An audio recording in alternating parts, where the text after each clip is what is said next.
one of the things I like about being here is that it's got a real world quality to it. Close your eyes right now and just have a feel of all that energy all around you. You now trust each other because you've spent 10 weeks doing all sorts of crazy exercises. So there is a sense of trust. So this is group responsibility. Everybody say, party! And you get a wide variety of lessons that can give you a really good understanding of the theoretic basis and the history of music, electronic music, improvisation music, how it has all evolved and how it all stands today.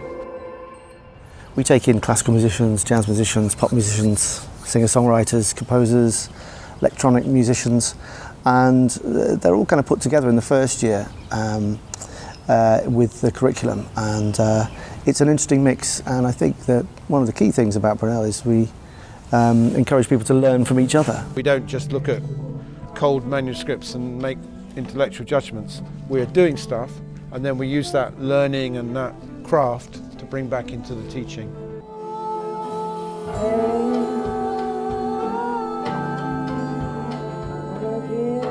The people that teach you actually do the stuff. So they're kind of researching, or they're active participants in the field itself. So they know what's going on at the moment. It's not like they've done it 20 years ago. Yeah, I really like that. I mean, all the lecturers are practitioners. A couple of them write also, but everybody plays, conducts, composes in some way. You're working with professionals or out in the profession, getting a sense of what they do and learning from all their everyday problems, solutions. Balance. I think that's good. That's saved. So that's section B of this movement.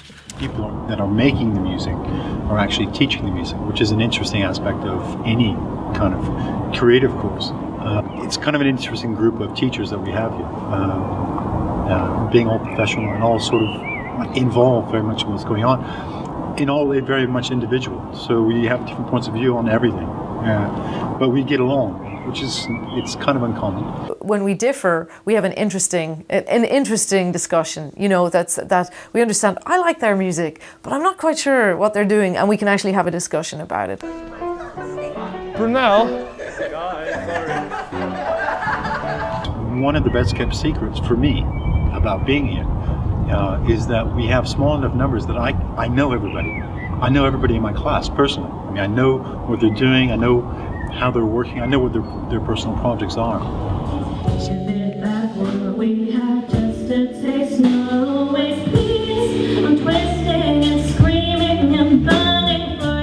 The idea is that we're looking at the students and we're saying, how can we construct what they need to learn? How, we're always responding to their needs. So you try and figure out, what do they want to do that maybe they feel slightly shy about doing, or they secretly want to do. And I played in a lot of orchestras, and then came to Brunel and completely went the other direction. Now I work with electronics and I do programming, so I make my own interfaces. Introducing students to things they may not have heard before is one of our kind of key linchpins of teaching, so that they're starting to question what that music is. It made me more open to contemporary classical music, for sure. People come in and they're writing in a sort of a received language, and they think they should be writing pop songs because that's what their friends around them wrote, or they should be writing orchestral music because that's what happened at A-level. So you just sort of see what they're interested in, and then you push them. Just everyone starts out, like timid and not really knowing who they want to be, and then by the end of the first year, I guess people are really starting to develop, they're away from home and all that kind of stuff, so they really know who they want to be, and musically that's such a big thing. It's up to us to challenge them, to say, right, well, you need to come up with this and you need to try that, and most of the time they listen. From the teaching that I've been doing has been performance-based, and I've also been doing some dissertation teaching. And I know that those particular modules are very much based on the students' own personal projects. And so we, as I said to you before, we try and encourage them to develop as much as they can, and also give them kind of reference points and sort of expose them to other types of art that they maybe didn't know about before, that would enhance their knowledge. I teach some musicianship, I teach conducting and realisation. That is my speciality, being a composer-conductor who works creatively with people, as well as beats. So that's my special module. I also teach orchestration, composition, and I run new noise. So what's that all about? Oh my God, Stalker behind! We're making a own duet here. I teach free improvisation. That was amazing. It's so good.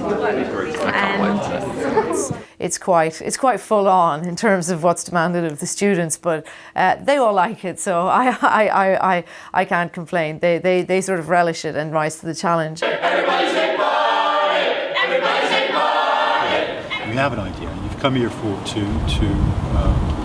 to develop this idea, or even to find out, where your idea goes. So you need to explore, and in exploring you need some tools. So these tools are things I'll teach you in class. I'll teach you how to develop certain things, how to do a certain basic level of things. And then it very quickly goes on to what is your project. We're dealing with kind of core issues. We're dealing with things about if you've got material, what makes it sort of interesting. And the great thing is that you get instrumentalists and sound artists working together. So you do get the feel of live electronics and acoustic instruments working together.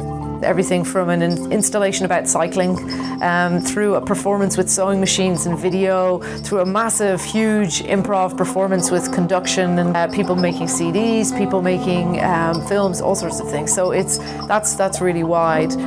So I think what makes Brunel different is it's absolutely based in the present day, and then we look backwards into time, we look sideways into other cultures, but I think it's spot on because it's recognising that all the boundaries that used to be there 30 years ago are kind of breaking, and we need to look at and explore relationships between different genres, between different styles, and treat them all with respect and creativity. This for me has always been the best way of learning art. So I think that it has shown me, it has paved the way for me to walk and meet other genres that I would have never met on my own in such a small time frame, let's say.